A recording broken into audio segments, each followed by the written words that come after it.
Hey top percenters, I'm Ranter Joey. This is FutureSight. And I'm sorry this episode is a little late, but the one chance I had to record last week, I basically got ill. So, yeah, this is going to be a little late. On the brighter side of things though, 2014 has already started off to be an amazing year for us in the top percent. We've beaten 200 subscribers. This is our 103rd episode. With that though, you guys aren't here to hear about how good my year's been so far. You guys are here to hear about the new X and Y Pokemon.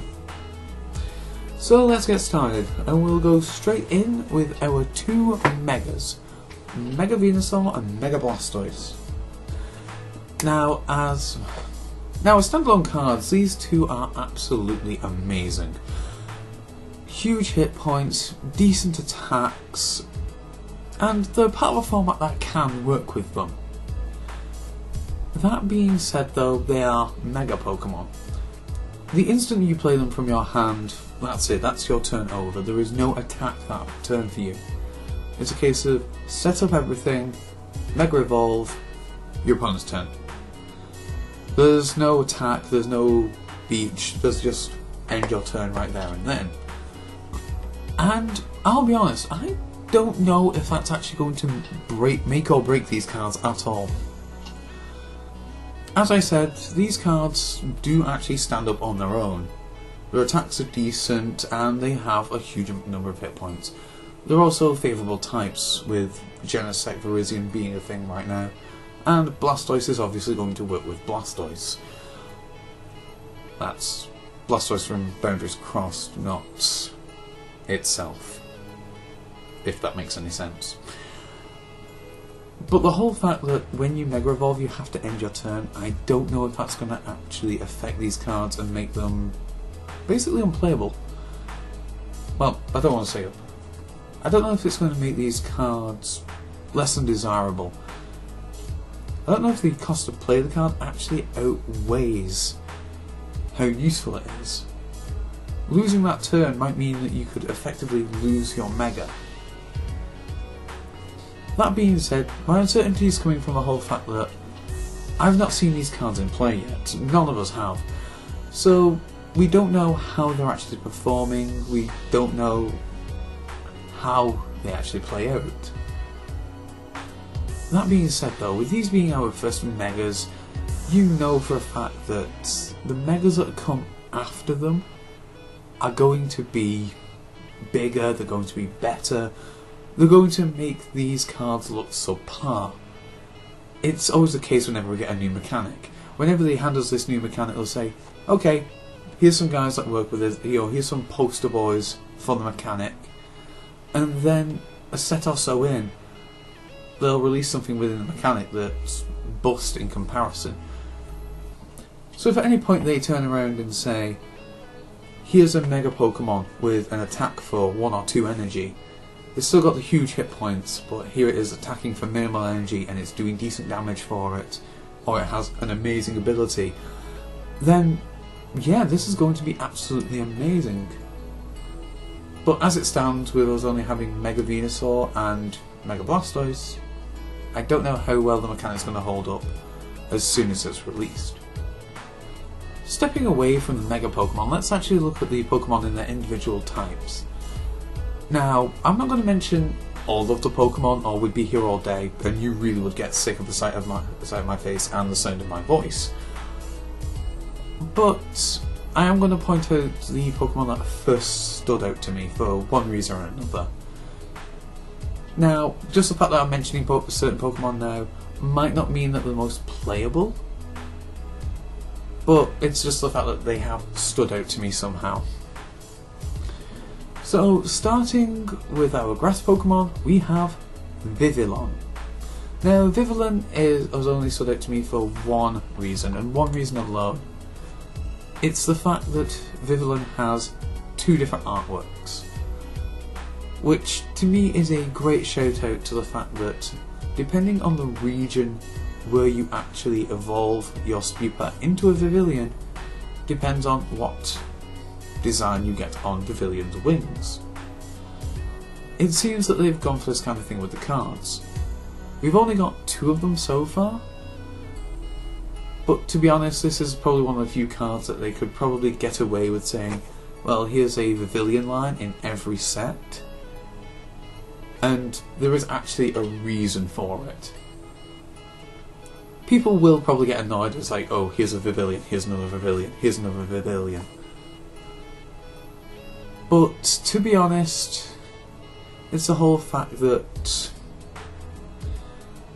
they're not above releasing one Pokemon numerous times over the space of 3 or 4 sets.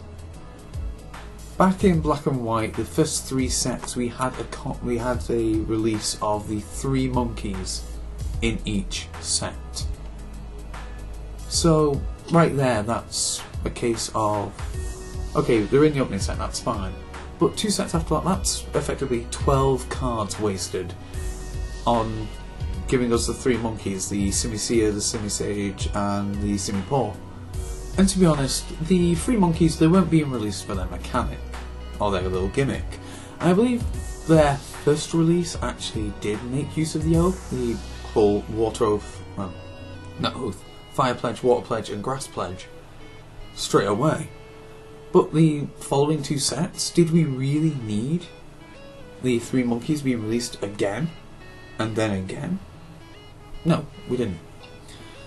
Vivillon, on the other hand, though, is a case of, sure, they could release it and they could just effectively waste space in sets, but I can guarantee you there will be, even if it's only a minority, there will be people out there who will be willing to actually buy the packs, buy the set, to get their hands on the Vivillons, to try and complete the whole Vivillon set. People have done it before for the unknown cards, when we had the whole unknown alphabet. Heck, I even went out of my way to get the whole unknown alphabet, just for the sake of having it. That being said, Vivillon has stood out to me just because of its multiple artworks, and it's a nice little gimmick to go for. I don't want them to release a Vivillon in every set, just for the sake of getting the different wing patterns out, but I won't be surprised if they do attempt it. Now, I think I should make mention of Chestnut in the grass Pokemon, just because he is one of the starting trio. But I mentioned him in a previous episode, and the fact that his ability is basically just a souped up version of Rocky Helmet and it's easy to play around. I mean, looking at Chestnut now, I'm looking at Chestnut now, and it's a stage 2, 160 hit points, which is very nice to see. It's kind of reassuring to see stage 2 with hit points that are comparable to those of an X Pokemon. Heck, with the hard charm on him, he effectively is an X Pokemon, which is, it's always nice to see that on a stage 2. It's something we needed to see a very long time ago, in my opinion. But the whole fact of the matter is that its ability, Spiky Shield, as I said, is just a souped up Rocky Helmet. And its attack, Touchdown. It's 2 grass and double colours for 90 damage, and you heal 20.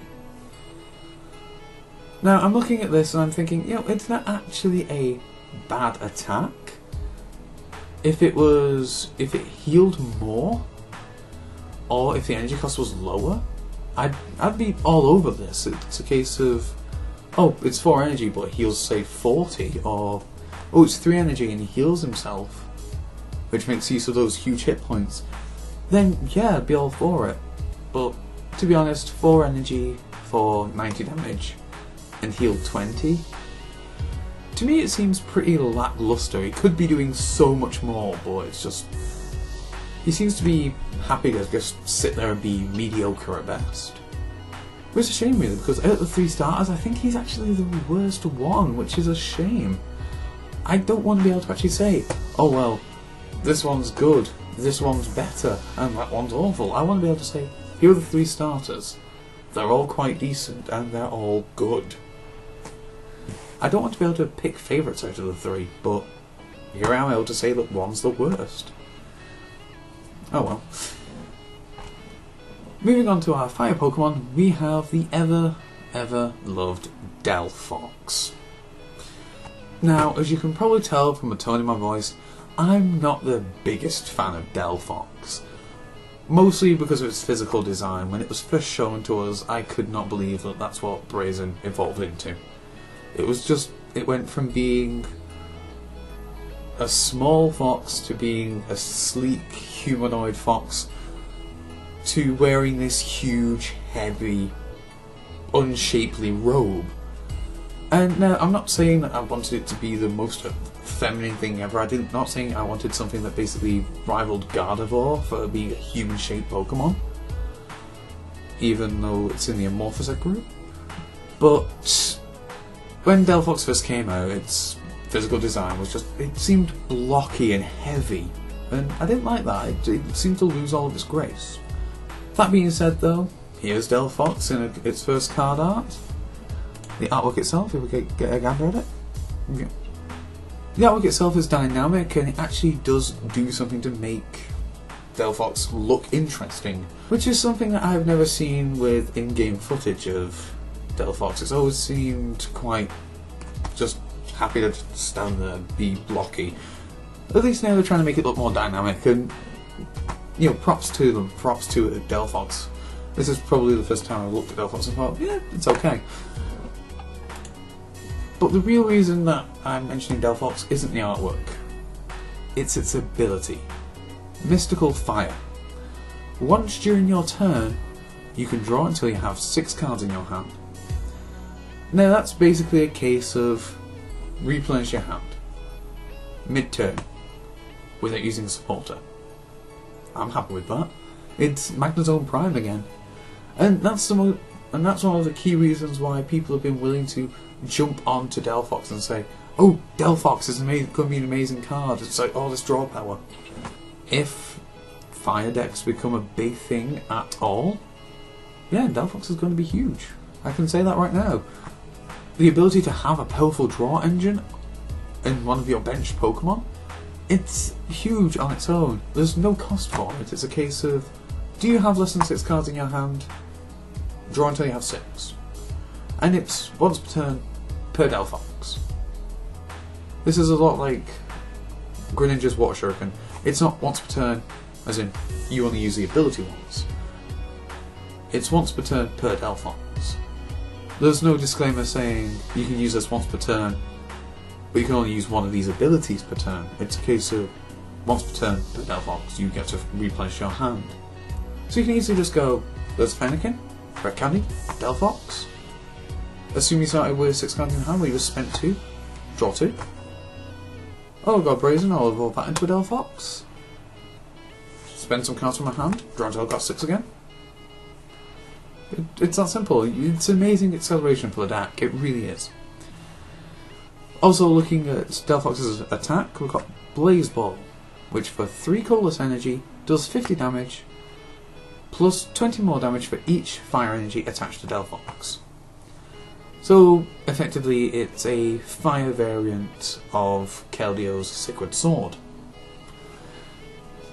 So, with that, I can tell people are instantly going to jump on the idea of Delphox Ember. And with Rare Candy, with Evolution Soda, I can see it being kind of viable, especially with the draw power that Delphox offers. I can also see the deck having issues when it comes to actually setting up in the first place though. If everything falls into your if you get everything into your hand to set up an Ember, sure, you've got your energy acceleration, but you've not got your draw power or your main attacker. You've got Ember, no Delphox. The deck itself would be entirely reliant on effectively setting up Delphox first. And sometimes, especially in a multiple stage 2 deck, you can't really afford to pick and choose what you set up.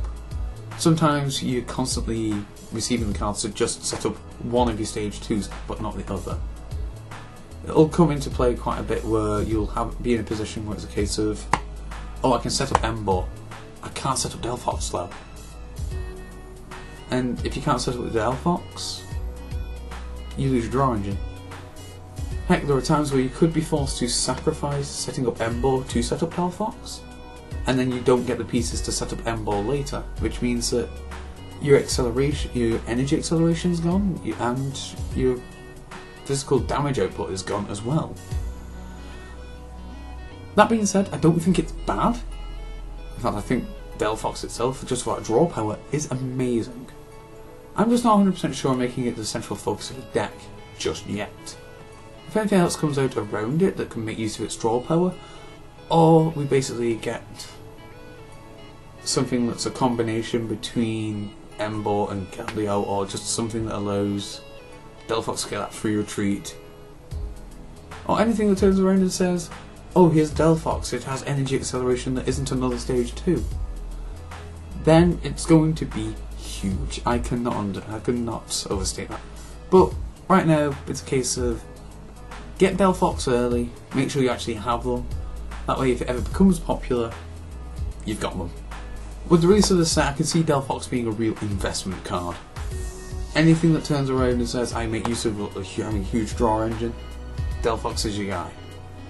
Anything that turns around and says, I don't hinder your consistency at all, or even if just something comes out to say, stage 2s get even easier to play, you really want to invest into Delphox now. This is the time to get it. Straight away, that way, if it ever becomes playable, you've got them. But enough rambling about Delphox, let's actually move into our water Pokemon, and, oddly enough, our third starter, Greninja. Greninja, as I've mentioned previously in this episode, and back in the episode where I first actually mentioned Delphox and Chestnut, I've got a lot of love of this card. And once again, it comes down to its ability that really sells it. Greninja has the ability Water Shuriken, that allows you to, once per turn, discard a water energy from your hand to place 3 damage counters on one of your opponent's Pokemon. Now, right there, to me that's just saying, have some free damage. You've got ways of picking up water energy, you've got energy retrieval, you've got super energy retrieval, and plus you should be running a fair number of water energy in your deck. Plus if you're running Greninja, you're bound to be running a fair number of water energy in your deck. I'm not saying you should be running about 20, but you know, if you're not running around, say, 10, 11, then there's probably either not enough energy in your deck, or you're doing an amazing job of just drawing into it consistently. That all being said though, Greninja is, as I mentioned before, just like Delphox, it's a once per turn per Greninja effect. So you set up 2 Greninja, and it's a case of pitch 2 water energy, do 60 damage to something. Or drop 2 water energy, do 30 to 2 guys. The amazing thing with that is the whole fact that towards your mid game you can easily turn around and say, I've got 2 Greninja. This energy retrieval is now 2 sets of 30 damage to your Pokemon. So if you've already done some residual damage, something's nearly knocked out, say you've got 180 hit point X with 120 damage on it. Oh, here's energy retrieval. 60 damage to your guy, I'll just show you that I've got the 2 in my discard pile. As long as you've got those 2 water energy in your discard pile, you can do the 60 damage. And it's you're effectively turning around and saying, here's a trainer card, take 60 damage. You can't say fairer than that, can you? The idea of using a trainer card to heal 30 is meant to be an okay thing. Heck, in the last episode we had a trainer card that healed 60 at the cost of 1 energy attached to one of your Pokemon. You can now turn 1 trainer card into something that's better than Super Potion. Sure, it is a case of you do have to set up the 2 Greninjas, but to be honest, you're going to be trying to set up as many Greninjas as you can. That's what the deck's based on, it's Greninja. But Greninja's offensive capabilities don't stop there. Greninja is all about attacking quickly as well. He has the attack Mist Slash, which for 1 water energy allows you to do 50 damage to the defending Pokemon.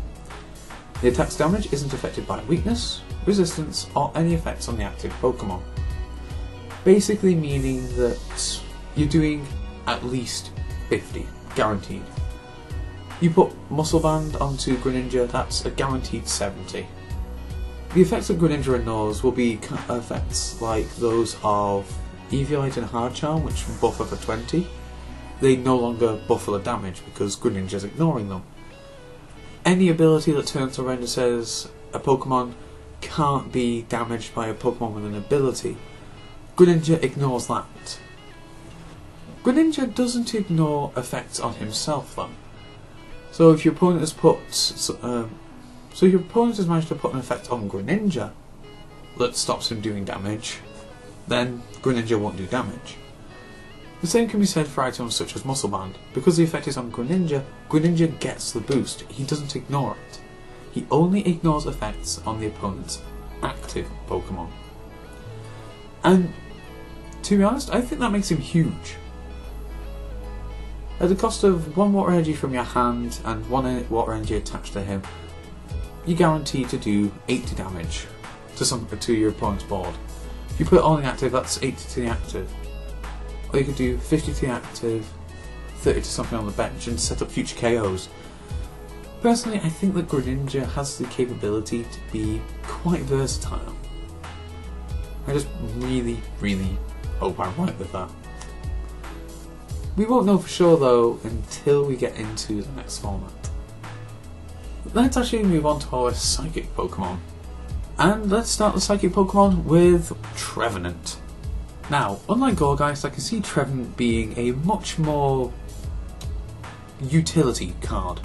Whereas Gourgeist, I actually look at it for its offensive capabilities and the ability to pretty much cripple whatever is put in front of it. Trevin acts in a way as to try and cripple your opponent. Not their Pokemon, but actually to stop your opponent from doing anything. It accomplishes this through its ability, Curse of the Forest, which is, once again, another Train Lock ability. While Trevenant is active, your opponent cannot play train item cards from their hand.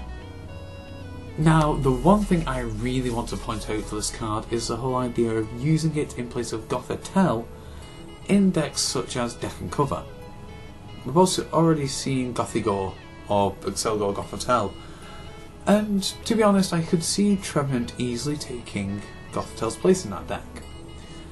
It being a stage 1 line, you're less reliant on cards like Rare Candy. It frees up more space in a deck. If you used to run a 3-1-3 Gothitelle line, you can now run a 3-3 Trevenant line. That means you no longer need the Gothita that goes in the middle, so that's 1 extra card for your deck, plus you don't have to run 4 Rare Candies. That's an extra 5 cards for you to work with in your deck. And those cards could go towards anything. It could go to further disruption against your opponent, it could be just space for more text, for more consistency. Effectively, I do see Trevenant as just being a way to replace Gothitelle. It is just a way to actually try and make the deck more consistent. Outside of that, I don't really see Trevenant doing too much. It's got 110 hit points and it's weak to Dark. Now, this set sees the release of Evital, Evital X, and we also still have Darkrai in format, meaning that they don't need to be able to swing for huge numbers to take care of you. You're already weak to them, all they have to do is be able to basically hit you for 60. Also, Trevenant's attack isn't the most spectacular. It's Psychic and Double Colourless for 60 to the active and 20 to 2 bench Pokemon. Now, that doesn't sound too awful, but it's not spectacular either. Especially in a format where Trevenant is already up against the odds. That being said, I still think he's going to be an excellent replacement for Gothitelle in Excelgore Gothitelle. And I look forward to actually seeing if people do try and make use of him. So let's move on to our Dark types, starting with Inkay and Malabar. Now, normally I would just actually talk about Malabar, it being the final stage of evolution. But Inkay is probably the only Pokemon I've ever seen that actually turns around and says, we need Imakuni. It's finally come to a point where Imakuni would actually be a good card in this format. Mostly for Inkay. Inkay has the ability Upside Down Evolution. If this Pokemon is confused, you may search your deck for a card that evolves from this Pokemon and put it onto this Pokemon. This counts as evolving this Pokemon. It's such a tease to actually have them turn around and say, here's this thing that evolves when it's confused. But if you live outside Japan, you won't have that one supporter that guarantees confusing your Pokemon in your turn. I think that is such a tease with it. That being said though, Inkay's ability doesn't state that it has to happen during your turn. I'm guessing it will be a during your turn only thing because, to be honest, Inkay actually does have an attack that turns around and says, confuse your active, confuse my active. So the fact that Inkay could easily turn around and say, oh, confuse both of us, I'm going to evolve in your turn, that would be a bit unfair, really. But I do think it's a big tease that they've given us Inkay, and in that little reprint set that happened, you know, not 3 months ago, they actually turned around to us and said, oh, well, yeah, Japan gets Imakuni again. No one else does. I want Imakuni. I want to be able to evolve this turn. I want to be able to evolve this Pokemon first turn. Especially with what Inkay evolves into. Its evolved form, Malamar, has an attack for 1 dark energy called Brain Trash. Your opponent flips 4 coins. For each tails, they have to discard 1 card from their hand. Now, I mentioned in the last episode Red Card. Red Card has your opponent shuffle their hand and then draw 4 cards. Malamar is having your opponent flip 4 coins and discarding a card for each tails they flip. I think you can see where I'm going with this. If your opponent ends their turn on a tropical beach, there's nothing to stop you going Red Card, evolve to Malamar, Dark Energy, Brain Trash. You could effectively take your opponent from having 5 cards in hand to potentially 0. That being said, it's most likely going to go down to 2. Once again, with the average on coin tosses, you have to assume 50%. But still, taking your opponent from 7 cards in hand to 2 cards in hand, that's pretty damn powerful. And now, that on its own wouldn't be that amazing. To be honest, people can easily turn around and say, well, yeah, that'll be okay, but you're not really doing any damage, you're not claiming any prizes. You might be stopping your opponent from setting up, but that's about it. You have to remember that Inkay and Malamar are both Dark-type Pokemon. They have the support, they basically have all of that lovely, lovely Dark support behind them. They have Dark Patch, they have Dark Claw, they have Dark Rye. There's Evital, and Evital X, which I'm about to get onto. They have a lot of Dark support behind them. Malamar is basically, here's your early game, slow your opponent down as much as possible, go into your other guys and start attacking. Once you've hindered your opponent enough, you can pretty much stop them doing anything. And I've mentioned them, so I might as well talk about them. Let's talk about Evital. First we have Evital X. This guy is an absolute powerhouse. For a Dark and a Colourless, you can do 20 damage, plus 20 more damage for each energy attached to Evital and the defending Pokemon. So basically, Evital is already turning around and saying, I'm doing 60 damage just for my own attack. You have any energy attached to you, I'm going to be doing an extra 20 damage for each of those energies. It is basically Mewtwo's X-Ball plus 20 damage on a Dark-type Pokemon. And as I've already mentioned, Dark get all of that lovely, lovely support. They've got Dark Claw, it can have Muscle Bound, plus the fact that, you know, it's got Dark Ride for free retreat, Dark Patch for setting it up on the bench. He gets a lot, and I mean a lot, of good things coming his way.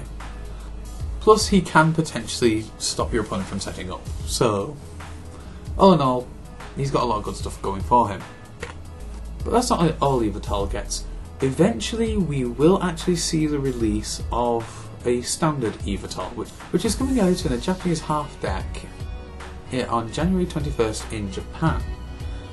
Now, whether that's too late for it to actually be released in our first X and Y set, so whether it'll be put into our second set or whether it'll be brought forward, is yet to be seen.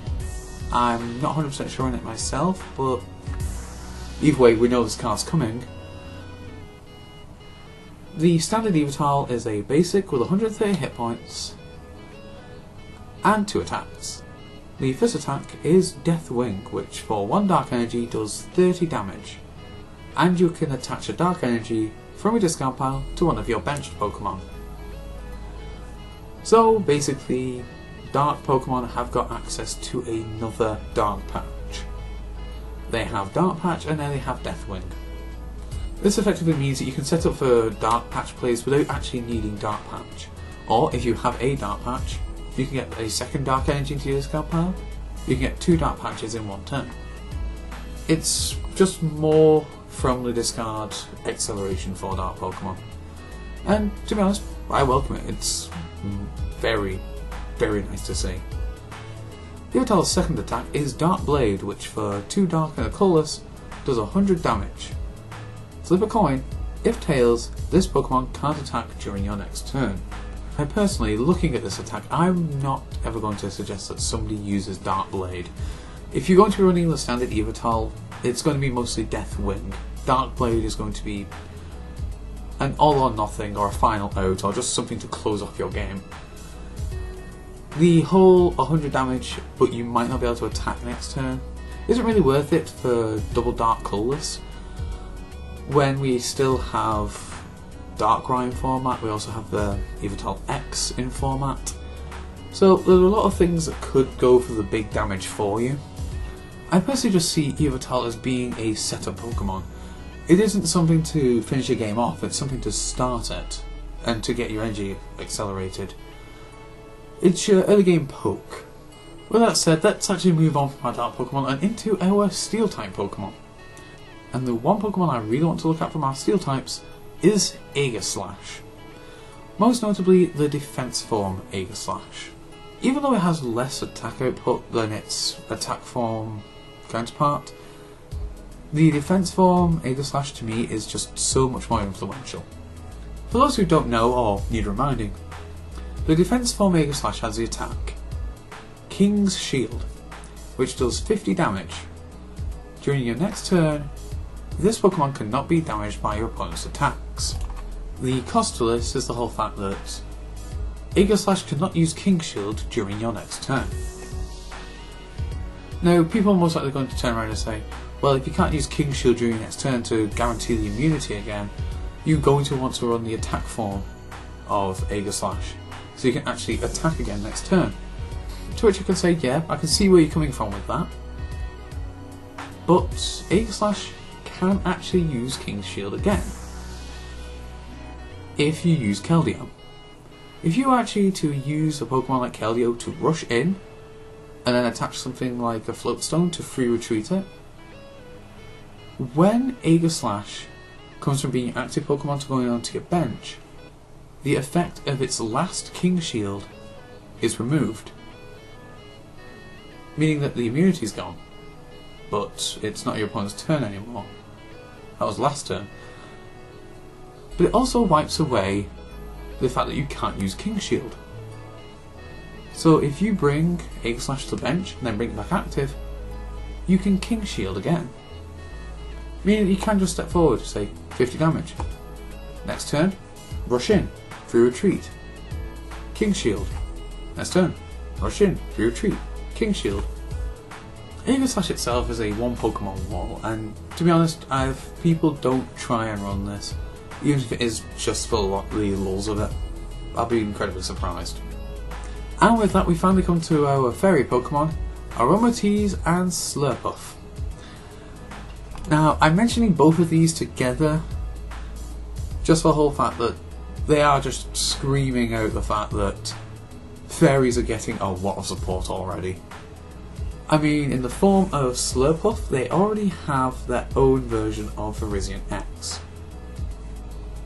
Slurpuff has the ability Sweet Veil. Any Pokemon that has Fairy Energy attached to it cannot be affected by status conditions. If a Pokemon is already affected by a status condition and has a Fairy Energy attached to it, remove that condition. Aromatise, on the other hand, is a Stage 1 Hydreigon for Fairies. It allows you to take any Fairy Energy on the board and rearrange it in any way you like. And this isn't when Aromatise comes into play, this is a constant thing. You can do it as much as you want during your turn. Now already these two do open up a lot of options. Slurpuff actually effectively turns around and says that Hypnotoxic Laser doesn't work, status effects just will not touch anything. You also have Aromatise offering you the ability to use a Max Potion engine. Have Aromatise out, so your active Pokemon's damaged, move all the energy off it, Max Potion to heal all the damage off, move the energy back, resume attacking. It's Darkrai Hydreigon all over again. And for the longest time I was actually asking the question, Fairy is getting all of the support, what does it support? Most people would have turned around to me and said, well, it supports Zonius X. But Zonius X is effectively black and white. For those who don't know, the original Chiron X had the attack Hail Blizzard, which for 2 water and 2 colourless you did 120 damage. You couldn't attack next turn. Well, you couldn't use Hail Blizzard again next turn. Zonius X effectively has the same attack. For 2 Fairy Energy and 2 colourless energy, you do 140 damage, you can't use X-Blast again next turn. And now, I'll be honest, that in itself seems awful to me. Until it was pointed out to me that you can do the exact same for Zonius X as you can for Evital Slash. You can use Keldeo Floatstone. You can rush in, free retreat, X-Blast's effect is wiped. So you can do 140 damage a turn. When you have immunity to status conditions and the ability to heal off any and all damage on a Pokemon at effectively no cost, Zonius X all of a sudden becomes a very, very viable Pokemon when you remember that Keldeo Floatstone is a thing. So yeah, that's all of the Pokemon that have first jumped out at me. You may have noticed I've not mentioned any dragons or normal types, but that's mostly because there were no dragons at all and there were no real special normal types in the set. There was an interesting looking Delcatty, but nothing too special or viable about it. Well, with all that said, and after me rambling, I think I've said enough. What do you guys think? Are there any Pokemon in the upcoming X and Y set that have caught your interest? If they have, then let me know down below.